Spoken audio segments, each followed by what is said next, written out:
नमस्कार, मैं श्वेता और आप देख रहे हैं न्यूज फॉर नेशन। बिहार के मुख्यमंत्री नीतीश कुमार 2024 के लोकसभा चुनाव को लेकर अभी से ही विपक्ष को एक साथ करने में जुटे हुए हैं। जहां पिछले दिनों वो दिल्ली जाकर राहुल गांधी से मुलाकात की, साथ ही साथ उसके बाद वो पश्चिम बंगाल गए और पश्चिम बंगाल जाकर वहां के मुख्यमंत्री ममता बनर्जी से मुलाकात की। उसके बाद लखनऊ जाकर उत्तर प्रदेश के पूर्व मुख्यमंत्री अखिलेश यादव से भी मिले। जहां एक तरफ मुख्यमंत्री नीतीश कुमार और महागठबंधन की जो सरकार है लगातार विपक्ष को एकजुट करने में जुटी हुई है ताकि केंद्र से बीजेपी को उखाड़ फेंक सके, वहीं ऐसा कयास लगाया जा रहा है कि आने वाले लोकसभा चुनाव में मुख्यमंत्री नीतीश कुमार जो है वो अहम भूमिका में है, वो पार्टी का नेतृत्व कर रहे हैं।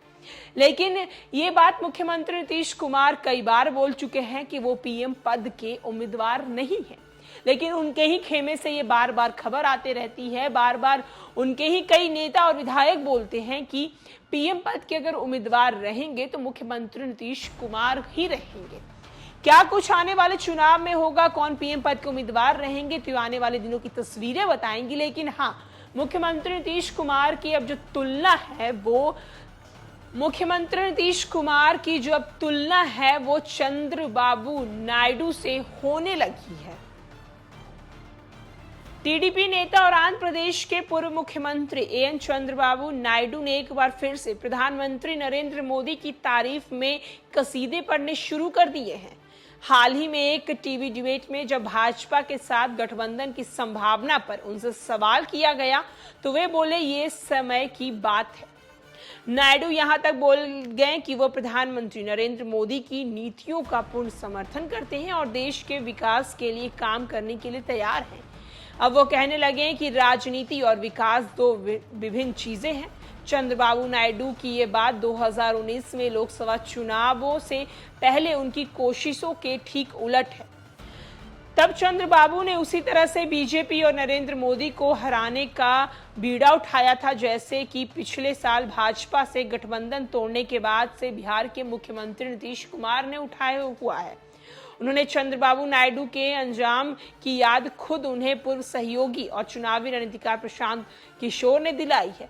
पिछले लोकसभा चुनाव में चंद्रबाबू नायडू भाजपा और पीएम मोदी के खिलाफ विपक्ष को उसी तरह से एकजुट करने में लगे थे जैसे अभी नीतीश कुमार कर रहे हैं। तब नायडू का यह दावा कर रहे थे कि क्षेत्रीय दलों के साथ आने से चुनाव के बाद उसी तरह से तीसरे मोर्चे की सरकार बन सकती है जैसे कि 1996 में बनी थी। वहां भी तब कांग्रेस के लिए एंकर पार्टी की भूमिका देख रहे थे, जैसे कि अभी कुछ विपक्षी दल उसके लिए रोल सेट करने से खुद को अलग अलग फॉर्मूले दे रहे हैं। नीतीश कह रहे हैं कि वह खुद पीएम बनने के लिए ये सब नहीं कर रहे हैं।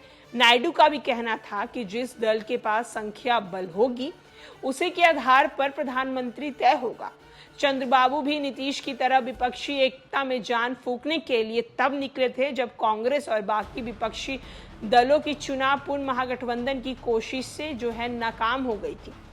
तब एक इंटरव्यू में नायडू ने कहा था कि 2019 और 96 के रिपीट होने की पूर्ण संभावना है और इसे खारिज नहीं किया जा सकता। नीतीश की तरह नायडू ताल ठोक कर कह रहे थे कि मोदी सरकार के खिलाफ इतनी निगेटिविटी बढ़ती जा रही है कि बीजेपी का 200 का आंकड़ा पार करना भी मुश्किल है। लेकिन नतीजे उनके आकलन से ठीक उलट आए। भाजपा 303 सीट लेकर पहले से भी ज्यादा बहुमत से सत्ता में लौटी और एनडीए का आंकड़ा तो और भी ज्यादा रहा। तो जहां एक तरफ हम नीतीश कुमार की तुलना जो है वो चंद्रबाबू नायडू से होने लगी है। दरअसल 2019 के चुनाव में ये भी विपक्ष दल को एकजुट करने में लगे थे और बीजेपी को सत्ता से बाहर करने के प्रयास में थे।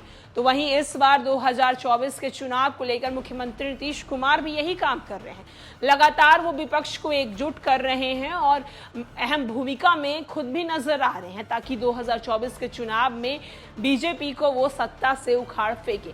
आने वाले चुनाव में क्या कुछ होगा ये तो देखने वाली बात होगी, लेकिन हाँ, कहीं ना कहीं नीतीश कुमार की जो तुलना है वो चंद्रबाबू नायडू से हो रही है और शायद अगर देखा जाए तो चंद्रबाबू नायडू से हो रही है। फिलहाल इस खबर में इतना ही। और भी न्यूज और अपडेट के लिए देखते रहे न्यूज फॉर नेशन।